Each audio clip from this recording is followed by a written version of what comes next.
Bizarre Brain Comics.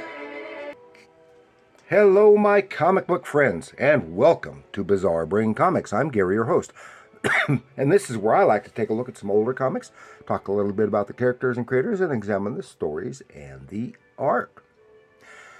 And as you can see this time, I want to take a look at Dark Horse's Hero Zero.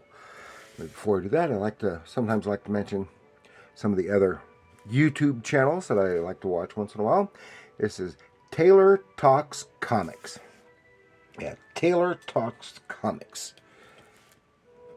And that's what he does. He talks about comics. Some are like the ones that I like to talk about, and sometimes they're different. So, here we have Hero Zero, number 0, from Dark Horse Comics, 1994. Written by Michael Eury, with pencils by Brian Apthorp, and inks by Keith Aiken. And if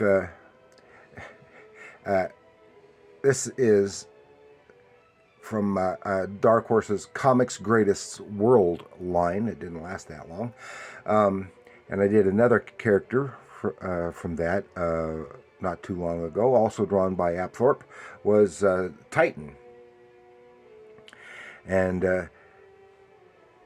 And I've talked about Hero Zero before. It must have been, a couple of years ago, if even that long ago. I did one. That was when Hero Zero is CGW's size-changing hero, superhero, Hero Zero. And in that one, he was up against our boy, Godzilla. Dark Horse had the rights to that character. And that's what he does. He's primarily fights kaiju and other stuff. He's a teenage boy named David McCree, and he is bonded to the alien intelligence Zero, allowing him to change size to fight kaiju menaces. And he's basically a swipe of Japan's Ultraman. Right here, I really like Ultraman. And Hero Zero was part of the short-lived Dark Horse Comics Greatest World shared universe with Titan, etc., and introduced in 1994. Had few solo issues, because I think this one and that one with Godzilla, I think, were the only two solo issues that I could see reference for, and he appeared in a crossover miniseries. May have been more than one, I don't know. And I don't know if his origin is ever revealed. If it was, it was probably in the miniseries, and because I couldn't find any reference to his origin. But I guess it's some kind of super intelligent computer type thing. I don't know. And somehow is bonded to the kid through a sphere in his chest. I don't understand it, because it's never, and I couldn't find the explanation anywhere. And David McCree, the boy, he is a high school freshman.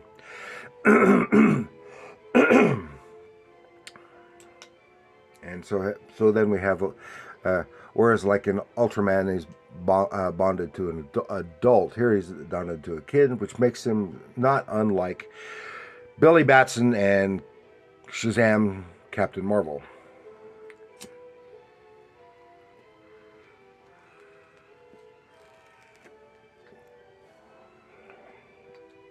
So now we'll take a little look in here. I like this cover. I can't tell who did the cover.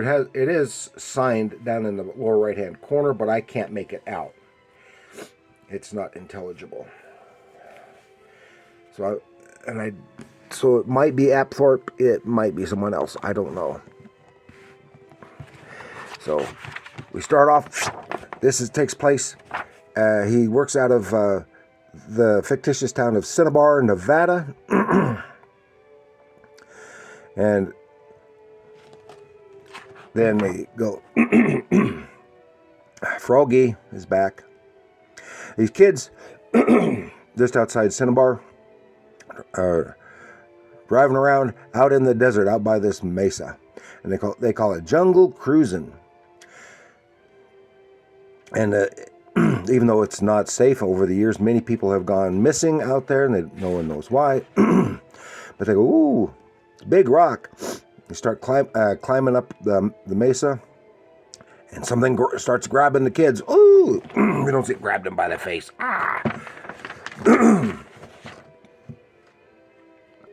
had to get rid of that frog.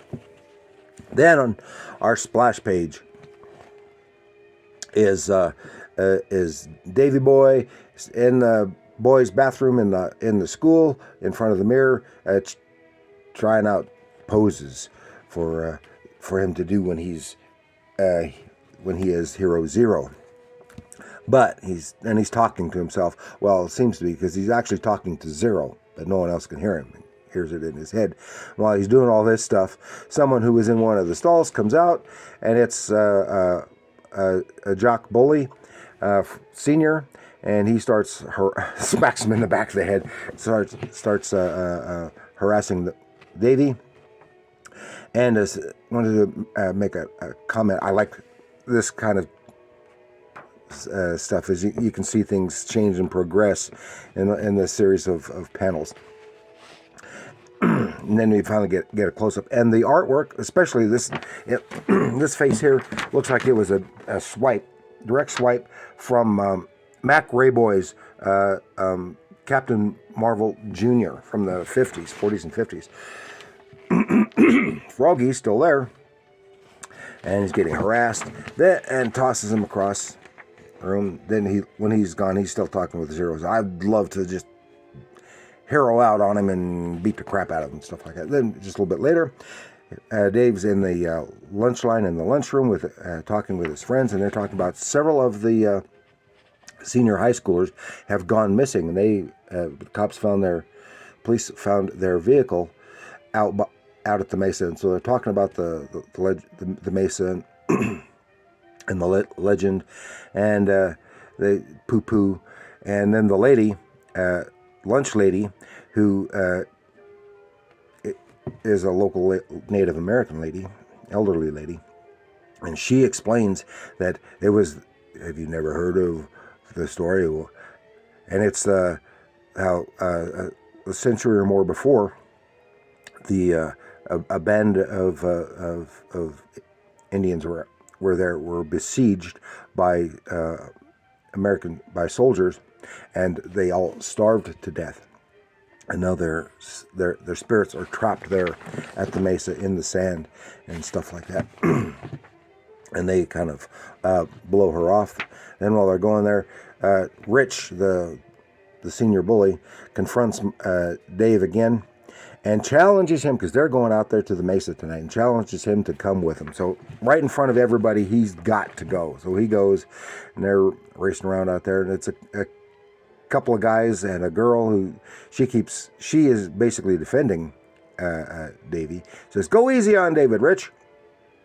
And they get out there, and he tries to get a little canoodly with her, and she basically verbally smacks him down. But before anything else can happen, suddenly from out of the ground comes this figure, big muscular native figure, grabs the guy.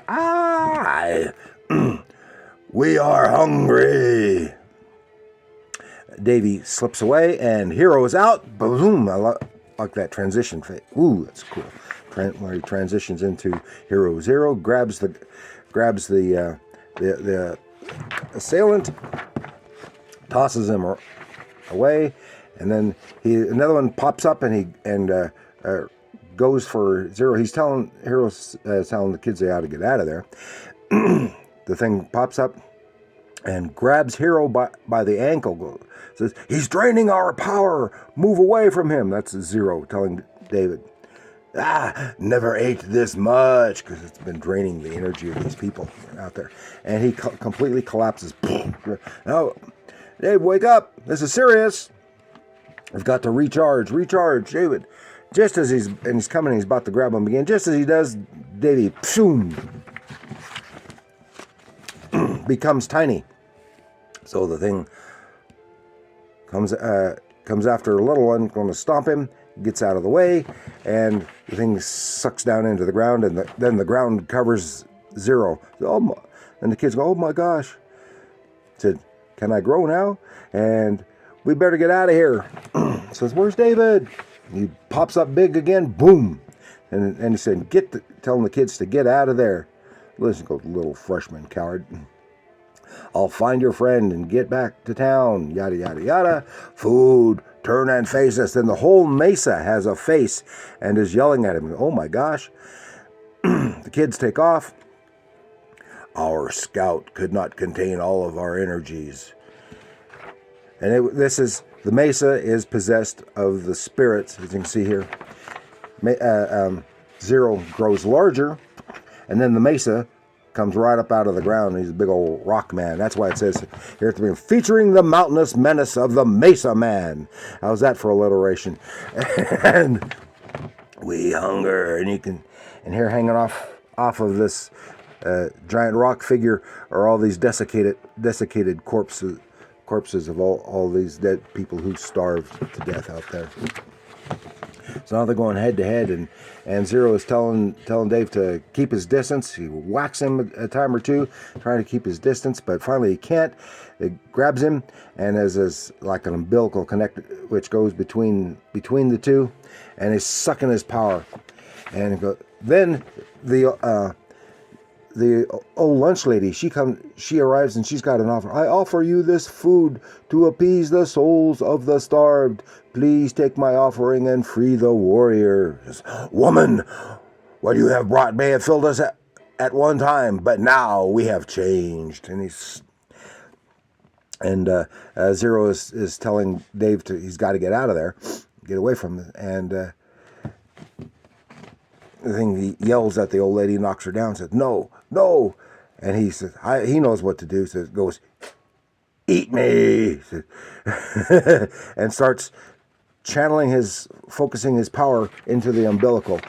He says, oh no, too much. Kablooey! The Mesa Man is destroyed. Davy is left in the rubble. You can see all the spirits going, thank you. The spirits finally going to the next world. The old lady gives Davy a ride back to town, and from that is the end. So that is, and I enjoy that. I like this character, and I would wish they had done more with him, and possibly better utilized the character. Because I like the giant monsters, and I like the hero who fights the giant monsters and stuff. Just like Ultraman. So that is all I've got for you. Thank you for joining me. Please like, share, subscribe. Do leave your comments down below. Let me know what you think of Hero Zero. Have you read any of this character? What you think of him? The artwork, the writing. I think it's concerning it's a one and done. It's a pretty well written story as far as I can tell. Has some decent characterization, and a lot of good action in it, and was fun reading. So thank you, and leave your comments, and remember, comics are art.